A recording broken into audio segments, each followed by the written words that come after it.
Hey everybody, hey, welcome back to another deck and pergola combination. This one was a massive 37 foot wide by 20 foot long. It's always good to start the day out right.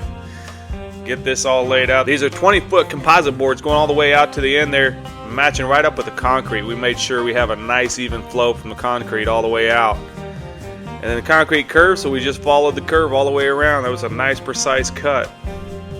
Now it's time to get the pergola up. I try to use as big of beams as possible on pergolas, that way it just looks nicer.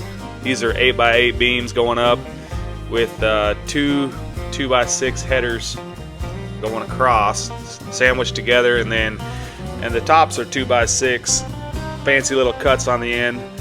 Everything's held together by the little L brackets, and then the angle bracing we put in just to stop the sway and the wind and such. So it's pretty solid. Those bases, they hold it right to the ground, no problem. As you see in the background, the guy's getting everything put together, putting all the spindles on, getting all the railings done. I'm putting the doors together. It's a muddy day, but hey, we got this thing all cleaned up and finished up and looking immaculate for the customers. They absolutely love it. They had two St. Bernards that would run around on this deck, and that's where they'd go out to hang out. And so it's an extra space for them. They don't have much of a backyard, as you can see, and we built this swing set area, and all came together great. Hey, make sure if you like this stuff, like and subscribe. Follow me along. I'm going to be posting more jobs all the way throughout. Like and subscribe. Thanks for watching.